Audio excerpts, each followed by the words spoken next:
Pemerintah hari ini yang sudah berganti presidennya, tolong disadari Pak Prabowo dan Gibran sebagai wakil, Pancasila nggak ada apa-apanya kalau nggak ada NU. Jangan anak tirikan NU.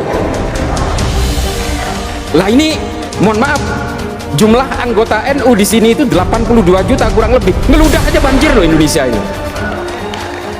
Gus Dur saja diturunkan secara tidak konstitusional, bahkan orang NU pada nyantai Pak, diam. Apa? Karena kata Gus Dur, tidak ada jabatan yang perlu dibela mati-matian. Buat saya, bangsa ini jauh lebih penting. Ini kata Gus Dur.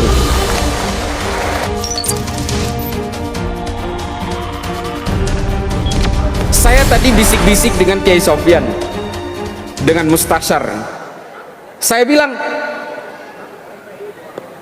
Pancasila itu nggak ada apa-apanya kalau nggak ada NU. Saya pertegas, kita semua sadar yang mempersatukan bangsa ini adalah Pancasila. Tapi kalau nggak ada Nahdlatul Ulama, Pancasila nggak ada apa-apanya. Maka kemudian orang-orang yang ingin merobohkan Indonesia itu pasti ingin merobohkan Nahdlatul Ulama lebih dulu, sehingga mereka nantinya akan dengan mudahnya merobohkan Pancasila. Saya bukan karena terlalu NU Pak, bukan. Saya ini NU tulang sumsum memang. Tapi yang menemukan teori tentang kekuatan NU di Indonesia itu seorang akademisi barat namanya Phil Caruso, yang mengatakan bahwa perekat Indonesia itu adalah Pancasila, tapi Pancasila itu nggak bakal ada apa-apanya kalau nggak ada Nahdlatul Ulama. Ini kata Phil Caruso. Saya nggak ngecap Pak. Kalau dulu NU itu mau memberontak ke Indonesia, bisa aja Pak.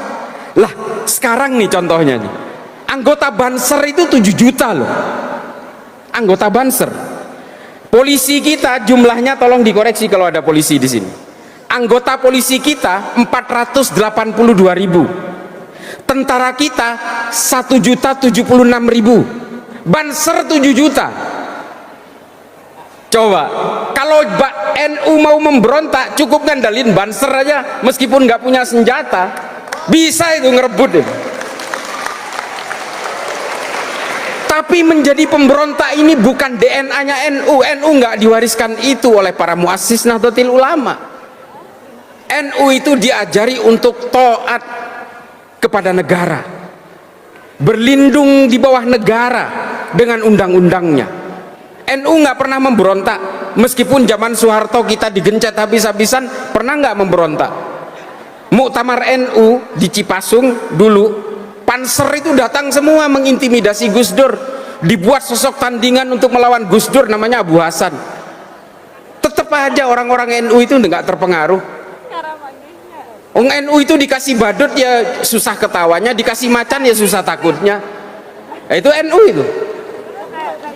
Makanya NU itu kalau kata orang Jawa itu ya nggak gampang kaget lah, orang gumunan. NU dari dulu digencet-gencet Pak, dihajar oleh PKI, dibantai ulama-ulama NU dan anak-anak Ansor di Banyuwangi. Ketika ngelawan, NU disalahin. Dari dulu selalu dicurigai. Apakah NU pernah mau memberontak kepada Indonesia? Nggak pernah. Ini mohon maaf kalau ada yang pernah berhubungan dengan gerakan ini ya. Kartosuwiryo aja ini. Kartosuwiryo kalau tidak mendirikan NII Pak, dia jadi pahlawan. Bapak Ibu sekalian, dia penandatangan Sumpah Pemuda loh. Kartosuwiryo itu menandatangani Sumpah Pemuda, dan dia orang dekatnya Bung Karno. Tapi karena hanya kecewa karena dia tidak mendapatkan konsesi politik sesuai keinginannya, setelah merdeka dia memproklamasikan berdirinya negara Islam Indonesia di Tasikmalaya. Kecewa dikit udah jadi pemberontak. NU nggak pernah. Gus Dur saja diturunkan secara tidak konstitusional, bahkan orang NU pada nyantai Pak, diam. Apa? Karena kata Gus Dur, tidak ada jabatan yang perlu dibela mati-matian. Buat saya bangsa ini jauh lebih penting. Ini kata Gus Dur. Maka NU menurut Phil Caruso, saya teorinya berpegangan itu, NU adalah perekat dari berbagai perbedaan itu. Bersama Pancasila dia seiring sejalan menegakkan NKRI.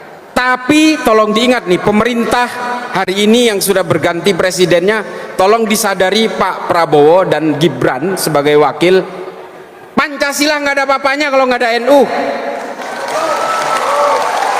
Jangan anak tirikan NU. Lah ini mohon maaf, jumlah anggota NU di sini itu 82 juta kurang lebih. Ngeludah aja banjir loh Indonesia ini. Ini nggak kaleng-kaleng. Bapak Ibu sekalian, di tengah berbagai gempuran ajaran-ajaran yang mengatakan NU ahlul bid'ah, ahlul kubur, ini orang-orang yang kufur dan tudingannya macam-macam. Mereka itu hanya ingin merobohkan Pancasila sebenarnya, makanya kita itu dipersekusi habis-habisan. Terutama orang-orang Wahabi itu. Setiap NU melakukan upaya-upaya kultural, wah dia selalu disindir. Hampir separuh bumi ini sudah saya datangi, Bu. Hampir separuh bumi ini pernah saya datangi. Mau Amerika Selatan, Australia aja yang saya nggak pernah. Selebihnya udah pernah saya datangi. Terutama negara-negara konflik. Mengapa negara-negara itu masih berkonflik hingga hari ini? Karena mereka nggak punya NU, Bu. Beneran ini.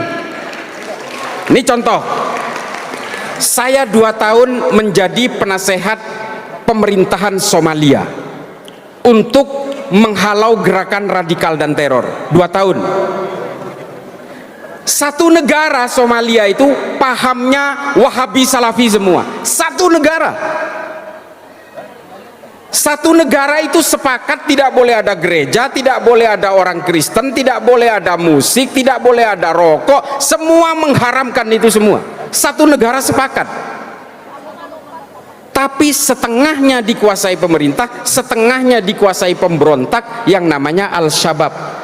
Padahal agamanya sama, alirannya sama, pahamnya sama, ijtihadnya sama, manhajnya sama, madhabnya sama. Coba bayangkan, apalagi Indonesia yang berbeda-beda. Ini mereka nggak bisa akur. Kenapa? Ya karena nggak ada Nahdlatul Ulama itu. Setiap rapat dengan pemerintah Somalia selalu saya usulkan, kalian harus membuat organisasi yang bisa menjadi perekat dari semua itu. Seperti di Indonesia yang namanya Nahdlatul Ulama, mereka nggak sanggup, ya sudah, saya berhenti. Saya makan gaji buta 2 tahun Pak Kiai. Akhirnya saya berhenti karena setiap usul saya nggak diterima oleh mereka, nggak bisa diwujudkan. Daripada saya makan gaji buta, ya sudah, saya berhenti aja. Lumayan sih gajinya, 25 juta sebulan.